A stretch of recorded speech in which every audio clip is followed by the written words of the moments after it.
Menunggu di alam barzah. 3 tahun si Udin tinggal di kota suci Makkah dan tingkatan sanawiyah telah diselesaikan. Dia diminta pulang kampung tapi si Udin berpikir rasanya menuntut ilmu cuma sampai sanawiyah itu tanggung, jadi si Udin tidak ingin menuntut ilmu setengah-setengah karena kitab hadis yang dikaji di sanawiyah cuma 2 kitab hadis sedangkan tingkatan aliyah mengkaji 4 kitab hadis jadi si Udin ingin mempelajari kitab hadis Kutubus Sittah secara lengkap. Kutubus Sittah itu adalah 6 kitab hadis yang terdiri dari Kitab Sahih Bukhari, Sahih Muslim, Sunan Nasai, Sunan Abu Dawud, Sunan Ibnu Majah dan Sunan Tirmidzi. 3 bulan setelah si Udin diminta pulang tapi ingin terus sekolah, tiba-tiba datang kabar dari rumahnya setelah pulang sekolah bahwa bapaknya telah wafat, maka si Udin belum merasa kehilangan. Bapak kos minta si Udin menenangkan diri di Masjidil Haram. Akhirnya si Udin pun ke Masjidil Haram dan melakukan tawaf sunnah, setelah itu salat sunnah serta berdoa untuk Allah yarham bapaknya.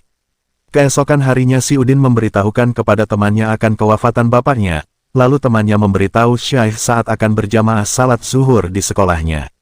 Selepas salat zuhur, maka salat gaib berjamaah pun dilakukan bersama para syekh dan semua temannya yang hadir saat itu. Lalu si Udin pun pulang ke kos seperti biasa.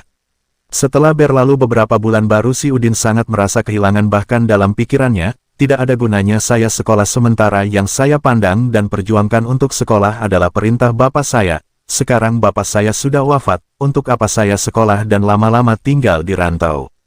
Itulah pikiran yang mengganggu si Udin setiap hari dan malam dalam hidupnya. Saudara-saudara, ibu serta bibi-bibi dan paman-pamannya sering menghibur tapi pikiran itu terus muncul yang mendorong jiwa si Udin untuk terjatuh dalam keputusasaan. Si Udin terus tersiksa dengan pikirannya sampai suatu kali si Udin mendapatkan pikiran positif, saya mungkin tidak bertemu dengan bapak di kampung, tapi beliau menunggu saya di alam barzah.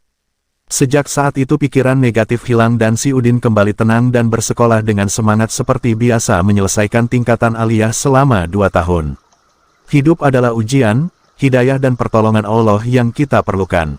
Pengalaman si Udin selama merantau kemudian diabadikan dalam sebuah buku yang menjadi koleksi Majelis As-Sakinah. Buku koleksi Majelis As-Sakinah disebut buku As-Sakinah yang berisi 77 kisah yang menceritakan perjalanan hidup si Udin sebelum pergi bersekolah ke Makkah, dan juga berisi pengalaman si Udin selama melayani para tamu Allah di kota suci Makkah dan Madinah. Allahumma salli wa sallim wa barik alaihi wa ala